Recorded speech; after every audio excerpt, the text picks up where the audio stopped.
Hello दोस्तों, कैसे हैं आप सभी लोग। तो देखिए हम लोग यूपीएससी 2023 का प्रीवियस ईयर क्वेश्चन लेकर आए हुए हैं। ठीक है, ये 2023 का है। तो ये पेपर देखिए, इसमें जो होता है तो एबीसीडी होता है ना, तो ये बी बुकलेट से बी नंबर का है। तो चलिए आप लोग देखेंगे यहाँ पर, अगर आपने यूपीएससी का एग्जाम दिया होगा तो प्रीवियस ईयर में ऐसे ही क्वेश्चन आए थे 2023 में, यानी पिछले ईयर ही। तो ये बी बुकलेट में ऐसा क्वेश्चन था पहला, कि धान्य कटक जो महासंघिकों के अधीन एक प्रमुख बौद्ध केंद्र के रूप में समृद्ध हुआ, निम्नलिखित में से किस एक क्षेत्र में अवस्थित था। तो यहाँ बताना था किस क्षेत्र में अवस्थित था। तो यहाँ पर हो जाएगा आपका आंध्र में। ठीक है, ऑप्शन ए हो जाएगा आंध्र। नेक्स्ट है, प्राचीन भारत के संदर्भ में निम्नलिखित कथनों पर विचार कीजिए। स्तूप की संकल्पना मूलतः बौद्ध संकल्पना है। दूसरा स्टेटमेंट है, स्तूप आमतौर पर अवशेषों का निक्षेपागार होता था। फिर तीसरा है, बौद्ध परंपरा में स्तूप का संकल्प अर्पित या स्मारक संरचना होती थी। तो बताना है उपयुक्त कथन में से कौन सा कथन सही है। कितने युग में सुमेलित है, केवल एक, केवल दो, सभी तीन, या कोई भी नहीं। तो इसमें आपका हो जाएगा केवल दो युग में सुमेलित है। ठीक है, इसमें से कोई केवल दो। नेक्स्ट है, प्राचीन दक्षिण भारत के संदर्भ में कोरकई, पुमपुहार और मुचिरी किस रूप में सुविख्यात थे। राजधानी नगर, पत्तन, लोह लौह और इस्पात निर्माण के केंद्र, या जैन तीर्थंकरों के चैत्य। तो इसमें आपका हो जाएगा पत्तन। ठीक है, ऑप्शन बी हो जाएगा पत्तन। फिर क्वेश्चन नंबर 4, निम्नलिखित में से कौन सा एक संगम कविताओं में यथावर्णित वटकी रुतल की प्रथा को स्पष्ट करता है। तो ऑप्शन ए है, राजाओं द्वारा महिला अंगरक्षकों को नियुक्त करना। दूसरा है, राज दरबारों में विद्वानों का धर्म और दर्शन से जुड़े विषयों पर विचार विमर्श करने हेतु एकत्र होना। तीसरा है, किशोरियों द्वारा कृषि क्षेत्रों की निगरानी करना और चिड़ियों तथा पशुओं को भगाना। या चौथा है, युद्ध में पराजित राजा का आमरण अनशन कर अनुष्ठानिक मृत्यु वरण करना। कौन सा होगा इसमें। तो ये हो जाएगा आपका ऑप्शन डी ही हो जाएगा, युद्ध में पराजित राजा का आमरण अनशन कर अनुष्ठिक मृत्यु वरण करना। देख लीजिए किस प्रकार क्वेश्चन पूछ रहे हैं और आपको किस प्रकार की तैयारी करने की आवश्यकता है। नेक्स्ट है, निम्नलिखित साम्राज्यों पर विचार कीजिए। होयसल, गढ़वाल, काकतीय और यादव। उपयुक्त में से कितने साम्राज्यों ने अपने राज्य आद्य 8वीं शताब्दी ईस्वी में स्थापित किए। तो केवल एक, केवल दो, केवल तीन, या किसी ने नहीं। तो इसका आंसर हो जाएगा किसी ने नहीं, ऑप्शन डी हो जाएगा किसी ने नहीं। क्वेश्चन नंबर 6 हो जाएगा, प्राचीन भारतीय इतिहास के संदर्भ में निम्नलिखित युगों पर विचार कीजिए। यहाँ पर साहित्यिक कृति है और रचनाकार है। तो देखिए यहाँ पर देवी चंद्रगुप्तम बिल्हड़ और हम्मीर महाकाव्य, नयचंद्र सूरी, मिलिंदपन, नागार्जुन और नीति वाक्यामृत सोमदेव सूरी। तो कितने युग में सुमेलित इसमें होंगे। तो इसमें हो जाएंगे आपके केवल दो युग में सुमेलित होंगे। ठीक है, ये नहीं होगा, केवल दो युग में सुमेलित हो जाएंगे। चलिए देखिए, जैसे यूपीएससी में पूछता है पेपर, एक पेपर पे हिंदी, एक पेपर पे इंग्लिश, वैसे इसमें इंग्लिश वाला भी है। इंग्लिश को जिसको देखना है देख सकता है। क्वेश्चन नंबर 7 देखेंगे, आत्मा केवल जंतु और पादप जीवन की संपदा नहीं है, बल्कि शिलाओं, प्रवाहित जलधाराओं और अन्य अनेक प्राकृतिक वस्तुओं की भी है, जिन्हें अन्य धार्मिक संप्रदाय जीवित नहीं मानते। तो उपयुक्त कथन प्राचीन भारत के निम्नलिखित में से किस एक धार्मिक संप्रदाय के एक मूलभूत विश्वास को प्रतिबिंबित करता है। बौद्ध चंपारण, बौद्ध परंपरा, जैन परंपरा, शैव परंपरा, या वैष्णव परंपरा। तो ये हो जाएगा आपका जैन परंपरा का। ठीक है, नेक्स्ट है, विजयनगर साम्राज्य के इनमें से किस एक शासक ने तुंगभद्रा नदी पर एक विशाल बांध निर्मित किया और नदी से राजधानी नगर तक कई किलोमीटर लंबी एक नहर और पुलिया का निर्माण किया। देवराय प्रथम, मल्लिकार्जुन, वीर विजय, या विरूपाक्ष। तो ये हो जाएगा आपका देवराय प्रथम, ऑप्शन ए। नेक्स्ट है, मध्यकालीन गुजरात के इनमें से किस एक शासक ने दीयू को पुर्तगालियों के सुपुर्द किया। तो इसमें देखिए ऑप्शन, अहमद शाह, महमूद बेगड़ा, बहादुर शाह, या मोहम्मद शाह। तो ये हो जाएगा आपके बहादुर शाह, ऑप्शन सी हो जाएगा बहादुर शाह। नेक्स्ट है, निम्नलिखित में से किस एक्ट द्वारा बंगाल के गवर्नर जनरल को भारत के गवर्नर जनरल के रूप में अभिहित किया गया था। Regulating act, Pitt's India act 1793 का, या 1833 का। तो ये हो जाएगा 1833 का चार्टर्ड एक्ट, ऑप्शन डी हो जाएगा। ठीक है, सारभूत रूप में विधि की सम्यक प्रक्रिया का अभिप्राय क्या है। नैसर्गिक न्याय का सिद्धांत, विधि द्वारा स्थापित पद्धति, या विधि का निष्पक्ष प्रयुक्ति, या विधि की समक्ष क्षमता। तो ये हो जाएगा आपका विधि के निष्पक्ष प्रयुक्ति, ऑप्शन सी। नेक्स्ट है, निम्नलिखित कथनों पर विचार कीजिए। कथन है, भारत में दैनंदिन जेल प्रशासन के लिए जेलों के अनुरक्षण राज्य सरकारें अपने नियमों और विनियमों करती हैं। दूसरा स्टेटमेंट है, भारत में जेल का नियंत्रण जेल अधिनियम 1800 यहाँ पे 93 या 62 लिखा था द्वारा किया जाता है, जिससे जेल का विषय स्पष्टता से सरकारों नियंत्रण में रहा है। बताना है कौन सा कथन इसमें सही है। तो देखिए इसमें आपके ऑप्शन सी जो है कथन पहला सही था लेकिन दूसरा गलत है। इसको आप अगर इंग्लिश में देखना चाहें तो देख सकते हैं, यहाँ पर इसमें सही लिखा होगा। हाँ देखिए यहाँ पर है, in India prisons are managed by state government with their own rules and regulation for day-to-day administration prison। तो ये सही था और ये गलत है। ये 1894 का जो है ये गलत था। ठीक है, यहाँ 1894 हो जाएगा। तो दूसरा कथन गलत है, पहला सही है। नेक्स्ट है, निम्नलिखित में से कौन सा एक कथन किसी देश से संविधान के मुख्य प्रयोजन को सर्वोत्तम रूप प्रतिबिंबित करता है।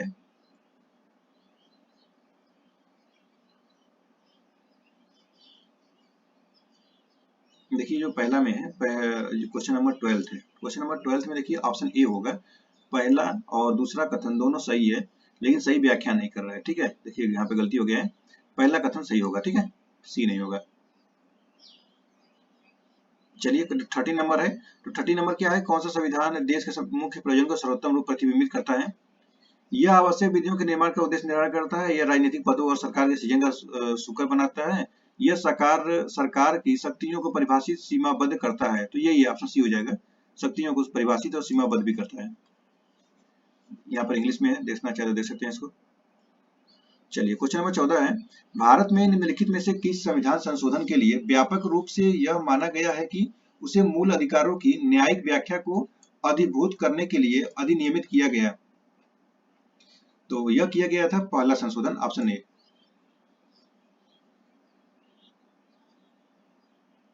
उसके बाद देखेंगे क्वेश्चन नंबर 15, तो भारत के निम्नलिखित संगठनों निकायों पर विचार कीजिए। राष्ट्रीय पिछड़ा वर्ग आयोग, राष्ट्रीय मानव अधिकार आयोग, राष्ट्रीय विधि आयोग और राष्ट्रीय उपभोक्ता विवाद निवारण आयोग। तो उपयुक्त में से कितने संवैधानिक हैं। संविधानिक, ठीक है, संवैधानिक निकाय है और बताना है इसमें कितने सही हैं, कितने युग्म सुमेलित हैं। तो देखिए इसमें केवल एक है, केवल एक संवैधानिक है। ठीक है, क्वेश्चन नंबर 16 है, निम्नलिखित कथनों पर विचार कीजिए। यदि भारत के राष्ट्रपति का निर्वाचन भारत के सुप्रीम कोर्ट द्वारा शून्य घोषित कर दिया जाता है तो ऐसे विनिश्चय की तिथि से पूर्व राष्ट्रपति के पद के कर्तव्यों के निष्पादन में राष्ट्रपति के द्वारा किए गए सभी कृत्य अविधि मान्य हो जाते हैं। दूसरा कथन है, भारत के राष्ट्रपति के पद के लिए निर्वाचन इस आधार पर मुलतवी किया जाता है कि कुछ विधानसभाएं विघटित हो गई हैं और उनके निर्वाचन अभी होने शेष है। तीसरा है, कोई विधेयक भारत के राष्ट्रपति को प्रस्तुत किए जाने पर संविधान द्वारा विहित हो की गई समय सीमा के अंदर राष्ट्रपति को अपनी अनुमति देनी होती है। तो कौन सा कथन सही होगा इसमें। तो इसमें आपका हो जाएगा ये कोई भी कथन सही नहीं है। ठीक है, ऑप्शन डी हो जाएगा, कोई भी कथन सही नहीं है। चलिए नेक्स्ट है, नेक्स्ट देखिए यहाँ पर क्वेश्चन नंबर 17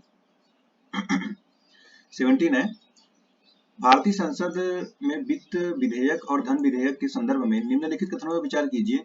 जब लोकसभा वित्त विधेयक को राज्यसभा में भेजती है तो राज्यसभा उस विधेयक को संशोधित या अस्वीकृत कर सकती है। दूसरा है, जब लोकसभा धन विधेयक को राज्यसभा में भेजती है तो राज्यसभा उस विधेयक को संशोधित या अस्वीकृत नहीं कर सकती, वह केवल अनुशंसाएं कर सकती है।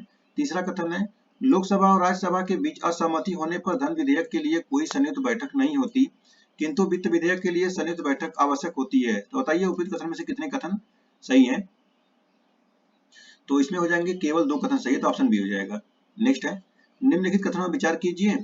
एक बार यदि केंद्र सरकार की किसी क्षेत्र को समुदाय प्रारक्षित अधिसूचित कर देती है तो राज्य का मुख्य वन्यजीव वार्डन ऐसे वन का नियंत्रक प्राधिकारी बन जाता है।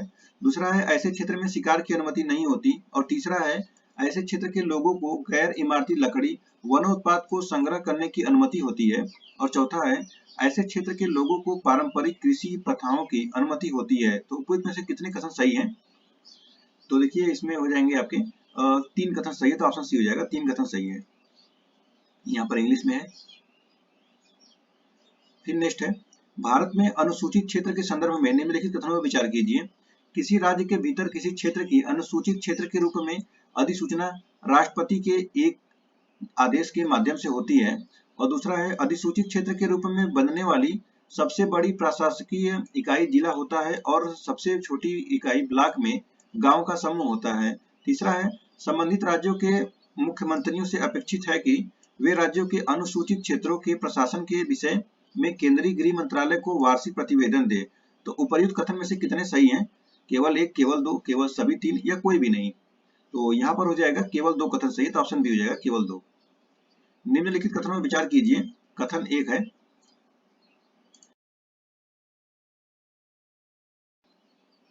भारत के सुप्रीम कोर्ट ने अपनी कतिपय निर्णयों में यह विचारण किया है कि भारत के संविधान के अनुच्छेद 16 के 4 के अधीन बनाई गई आरक्षण नीतियां प्रशासन की दक्षता को बनाए रखने के लिए अनुच्छेद 335 द्वारा सीमित होगी। कथन दो है, भारत के संविधान का अनुच्छेद 335 प्रशासन की दक्षता पद को परिभाषित करता है। तो उपयुक्त कथन में से कौन सा कथन सही है? तो यहाँ पर हो जाएगा आपका पहला सही है लेकिन दूसरा कथन गलत है, तो ऑप्शन सी हो जाएगा। पहला सही है लेकिन दूसरा गलत है, पहला सही है दूसरा गलत कर दीजिए, ठीक है, ऑप्शन सी हो जाएगा इसमें। नेक्स्ट है, निम्नलिखित कथनों पर विचार कीजिए। दो कथन दिए गए हैं यहाँ पर। तो भारत अपने पास यूरेनियम निक्षेप डिपॉजिट होने के बावजूद अपने अधिकांश विद्युत उत्पादन के लिए कोयले पर निर्भर करता है। और दूसरा है, विद्युत उत्पादन के लिए कम से कम 60% तक समृद्ध यूरेनियम का होना आवश्यक है, एनरिच्ड। तो कौन सा कथन इसमें सही होगा? तो देखिए इसमें क्या होगा कि पहला कथन सही है लेकिन दूसरा कथन गलत हो जाएगा, ठीक है। 60% रिजर्व रखने का मतलब नहीं होता है कोई, तो ये गलत कर दीजिए, इसको सही कर दीजिए, ऑप्शन सी हो जाएगा। नेक्स्ट है, निम्नलिखित कथनों पर विचार कीजिए। शिशुधानी स्तनी यानी कि मार्सुपियल प्राकृतिक रूप से भारत में नहीं होते। और दूसरा कथन है, शिशुधानी स्तनी केवल परभक्षी रहित पर्वतीय घास स्थलों में ही पनप सकते हैं। कौन सा कथन इसमें सही होगा? तो देखिए इसमें पहला सही है लेकिन दूसरा कथन गलत है। देखिए यहाँ पर केवल शब्द आएगा, इसको काट दीजिए, तो दूसरा गलत कर दीजिए, पहला सही कर दीजिए। क्वेश्चन नंबर नेक्स्ट देखिए 23 नंबर। संक्रामक यानी इन्वेसिव जीव जाति स्पीसीज विशेषज्ञ समूह जो वैश्विक संक्रामक जीव जाति डेटाबेस विकसित करता है, निम्नलिखित में से किस एक संगठन से संबंधित है? अंतरराष्ट्रीय प्रकृति संरक्षण संघ, international union for conservation of nature, या संयुक्त राष्ट्र पर्यावरण कार्यक्रम, या संयुक्त राष्ट्र पर्यावरण एवं विकास पर विश्व आयोग। तो देखेंगे, और या तो चौथा, प्रकृति के लिए विश्वव्यापी नीति। कौन सा होगा इसमें? तो ये हो जाएगा आपका ऑप्शन नंबर ए, अंतरराष्ट्रीय प्रकृति संरक्षण संघ, ठीक है। 24 नंबर क्वेश्चन है, निम्नलिखित प्राणी जात पर विचार कीजिए। सिंह, पुच्छी मकाक, मालाबार सिवेट और सांभर हिरण उपयुक्त में से कितने आमतौर पर क्या लिखा है, रात्रिचर हैं और सूर्यास्त के बाद अधिक सक्रिय होते हैं? तो ये हो जाएगा केवल दो कथन सही है इसमें, तीसरा कथन गलत हो जाएगा। निम्नलिखित में से कौन सा जीव अपने सगे संबंधियों को अपने खाद्य के स्रोत की दिशा और दूरी इंगित करने के लिए दोलन नृत्य यानी कि बैगल डांस करता है? तो कौन करता है? तो देखिए ये मधुमक्खी है, ऑप्शन सी है। निम्नलिखित कथनों में विचार कीजिए। कुछ छत्रकों मशरूमों में औषधीय गुण होते हैं। दूसरा है, कुछ छत्रकों में मन प्रभावी साइको एक्टिव गुण होते हैं। तीसरा है, कुछ छत्रकों में कीटनाशी गुण होते हैं। और चौथा है, कुछ छत्रकों में जैव संदीप्तिशील यानी कि बायोल्यूमिनिसेंट गुण होते हैं, ठीक है। तो कितने कथन सही है इसमें? तो यहाँ पर देखेंगे तो सभी चारों के चारों कथन सही है, ठीक है। उसके बाद 27 नंबर क्वेश्चन है, भारतीय गिलहरियों के बारे में निम्नलिखित कथनों पर विचार कीजिए। तीन कथन दिए गए हैं। वे भूमि में बिल बनाकर अपने नीड़ का निर्माण करती हैं। और दूसरा है, वे अपने भोज्य पदार्थों जैसे दृढ़ फलों, नट और बीजों को भूमि के अंदर जमा करती हैं। और तीसरा है, वे सर्वभक्षी होती हैं। तो देखिए वो सर्वभक्षी तो नहीं होते, तो ऑप्शन बी इसको करेंगे, ऑप्शन बी, केवल दो कथन सही है। उसके बाद नेक्स्ट है, निम्नलिखित कथनों पर विचार कीजिए। कुछ सूक्ष्म जीव जल के क्वथनांक से ऊपर के तापमान वाले वातावरण में पनप सकते हैं। कुछ सूक्ष्म जीव जल के हिमांक से नीचे के तापमान वाले वातावरण में पनप सकते हैं। कुछ सूक्ष्म जीव 3 से कम पीएच वाले अत्यंत अम्लीय वातावरण में पनप सकते हैं। कितने कथन सही हैं इसमें? तो ये हो जाएगा सभी सभी कथन सही है, सभी तीनों, ऑप्शन सी हो जाएगा। निम्नलिखित में से कौन किसी वृक्ष या लकड़ी के लट्ठे में बने छिद्र में से कीटों को खुरचने के लिए लकड़ी का औजार बनाता है? कौन बनाता है? तो यह बनाता है औरेंग औरेंग-उटैन। निम्नलिखित पर विचार कीजिए। एरोसोल और फोम एजेंट, अग्रिमंधक और स्नेहक यानी कि लुब्रिकेंट उपयुक्त में से कितनों को बनाने में हाइड्रोफ्लोरोकार्बन का प्रयुक्त होता है? तो ये सभी चारों में होता है, ऑप्शन डी हो जाएगा। निम्नलिखित कथनों पर विचार कीजिए। झेलम नदी वुलर झील से होकर जाती है और कृष्णा नदी सीधे कुलोरू झील का भरण करती है। तो गंडक, तीसरा है गंडक नदी के विसर्पण से कांवर झील निर्मित हुई है। बताना है कि कितने कथन सही हैं। तो देखिए इसमें हो जाएगा केवल एक कथन सही, ऑप्शन ए हो जाएगा। ठीक है, दो कथन इसमें, एक कथन, दो कथन गलत है। निम्नलिखित युग्मों पर विचार कीजिए। पत्तन पोर्ट है और जिस रूप में सुविख्यात है। तो कामराजर पोर्ट भारत में एक कंपनी के रूप में पंजीकृत सबसे पहला प्रमुख पत्तन है और मुंद्रा पोर्ट भारत में निजी स्वामित्व वाला सबसे बड़ा पत्तन है। विशाखापत्तनम पोर्ट भारत में सबसे बड़ा आधान पत्तन कंटेनर पोर्ट है। तो ये हो जाएगा, इसमें केवल दो युग्म सही है, तो ऑप्शन हो जाएगा बी। नेक्स्ट है, निम्नलिखित वृक्षों पर विचार कीजिए। कटहल यानी आर्को कार्पस हेटेरोफाइलस और महुआ मधुका इंडिका और सागौन टेक्टोना ग्रैंडिस उपयुक्त में से कितने पर्णपाती वृक्ष हैं? तो ये हो जाएंगे आपके केवल दो कथन सही है, ऑप्शन बी। चलिए नेक्स्ट क्वेश्चन है 34 नंबर। निम्नलिखित कथनों पर विचार कीजिए। चीन की तुलना में भारत के पास अधिक कृषि योग्य क्षेत्र है। चीन की तुलना में भारत में सिंचित क्षेत्र का अनुपात अधिक है। चीन की तुलना में भारत कृषि में प्रति हेक्टेयर औसत उत्पादकता अधिक है। तो उपयुक्त में से कितने कथन सही हैं? तो ये हो जाएंगे केवल दो कथन सही है, तो ऑप्शन बी हो जाएगा। निम्नलिखित में से कौन सा एक समुद्र स्तर में पुनरावर्ती गिरावट का सर्वोत्तम उदाहरण है जिसमें वर्तमान समय की सुविस्तृत कच्छ भूमि उत्पन्न हुई है? भितरकनिका, मरकन्नम लवण बेसिन, नौपाड़ा अनूप या कच्छ का रण? तो ये हो जाएगा कच्छ का रण, ऑप्शन डी हो जाएगा कच्छ का रण। ठीक है, भारत के कतिपय तटीय क्षेत्रों में प्रचुर मात्रा में उपलब्ध इल्मेनाइट और रूटाइल निम्नलिखित में से किसके समृद्ध होते हैं? एल्यूमिनियम, ताम्र, लौह या टाइटेनियम? तो ये हो जाएंगे आपके टाइटेनियम, ऑप्शन डी। संसार का लगभग 3/4 कोबाल्ट जो विद्युत मोटर वाहनों की बैटरी का निर्माण के लिए आवश्यक धातु है, किस देश द्वारा उत्पादित किया जाता है? बताइए किस द्वारा उत्पादित होता है? ये होता है कांगो लोकतांत्रिक गणराज्य, Democratic Republic of Congo, option C हो जाएगा।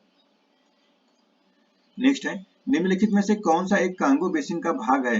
कैमरून, नाइजीरिया, दक्षिणी सूडान या युगांडा? तो ये हो जाएगा कैमरून, ऑप्शन ए हो जाएगा कैमरून।